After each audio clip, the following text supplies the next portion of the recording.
24 de janeiro, de acordo com o calendário da Igreja. O Santo Padre Mártir Inácio, o Portador de Deus, Teóforo. A festa principal de Santo Inácio é celebrada no inverno em 20 de dezembro. Nesta data é comemorada a transladação de suas relíquias de Roma, onde ele sofreu o martírio, para Antioquia, onde ele foi bispo. Quando Santo Inácio foi convocado para Roma ante o imperador Trajano para dar contas de sua fé, ele foi acompanhado em sua longa jornada por vários cidadãos de Antioquia que estavam motivados a fazer isto por grande amor ao seu maravilhoso arcebispo-pastor. Sendo que ele não queria negar sua fé em Cristo, este santo de Deus que abominava todas as bajulações e promessas do imperador Trajano, foi condenado à morte e jogado aos circos máximos em frente a feras selvagens. As feras o destroçaram e ele deu sua alma a Deus. Seus companheiros então coletaram seus ossos expostos e os levaram para Antioquia e honravelmente os enterraram. Mas quando os persas capturaram Antioquia no século VI, as relíquias de Santo Inácio foram novamente transladadas de Antioquia até Roma. Os santos mártires Romano, Tiago, Filoteu, Hiperéquio, Abibo, Juliano e Paragório. Todos sofreram martírio para o Senhor Jesus Cristo em Samassota durante o reino do imperador Maximiliano no ano de 297 d.C. Filoteu e Hiperéquio foram aristocratas e os outros foram homens nascidos na nobreza. Os pagãos os afligiram com mortes terríveis, martelando pregos nas cabeças de cada um. Eles sofreram um martírio honroso e entraram na alegria eterna. Venerável Lourenço das Cavernas de Kiev. Lourenço voluntariamente escolheu a vida reclusa, seguindo os exemplos de reclusos que viveram antes dele, Isaac e Nicetas. Porém, ele se guardou contra tentações diabólicas que, no início, encontraram os outros dois.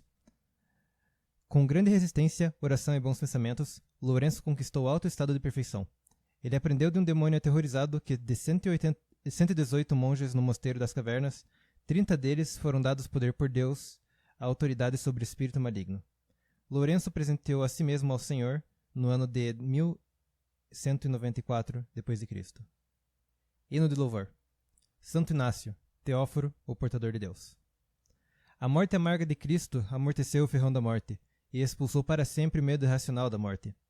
Um rebanho de mártires seguiu após Cristo, na morte, mas sem medo, sem reclamações e sem gritos. E muitos em júbilos correram para a morte. Porque antes de suas mortes, eles viram os anjos e o céu. Santo Inácio viajou para Roma. Durante o caminho ao Deus vivo ele rezou, como um filho fala com seus pais, para que os dentes das feras o moessem. Moessem! Isto que ele pediu a Deus, Deus o deu. Observem, mas o santo, tendo sendo moído, continuou a viver.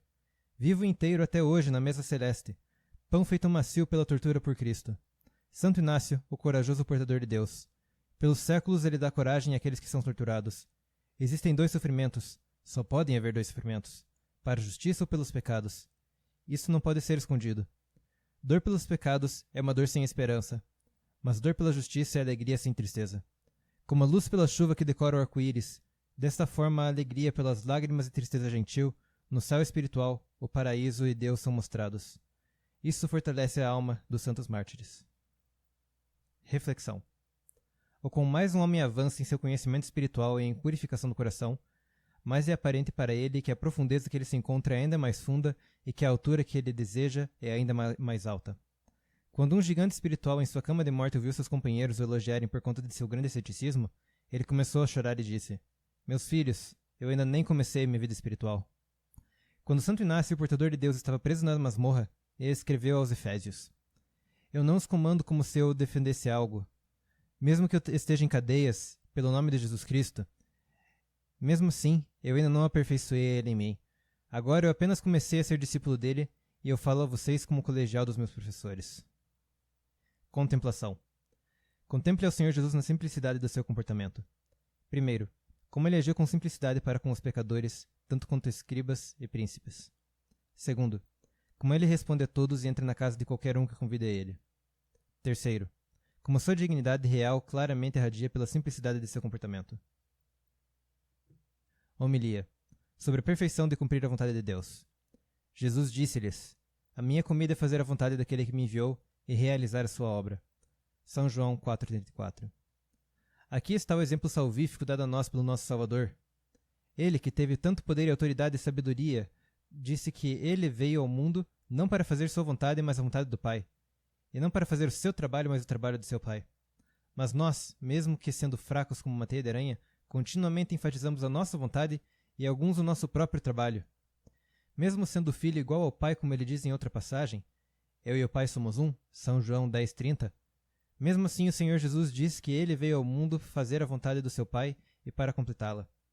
Ele disse isso não em ordem a mostrar a pequenez de seu ser ante o Pai, pois suas essências são uma, mas para mostrar a grandeza de seu amor para com o Pai, em ordem a motivar-nos, por amor a Deus, a completamente adotar a sua vontade.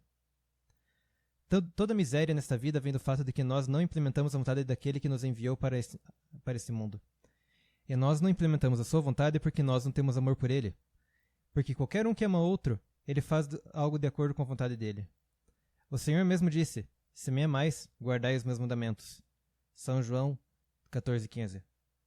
Mas o que o Senhor poderia proclamar de seu amor ao Pai, se não por cumprir a vontade do Pai? E por quais meios podemos nós proclamar o nosso amor ao Senhor Jesus Cristo crucificado por nós na cruz, se não por cumprir a sua vontade? Nossa vontade, irmãos, é enganosa como uma sombra. Que nós não a sigamos para que não pereçamos, mas que sigamos a vontade daquele que ama a humanidade, o Senhor, que sozinho sabe o que é melhor para nós. Ó humilde Senhor que ama os homens, ensina-nos a fazer a tua vontade. A ti a glória e louvor para sempre. Amém.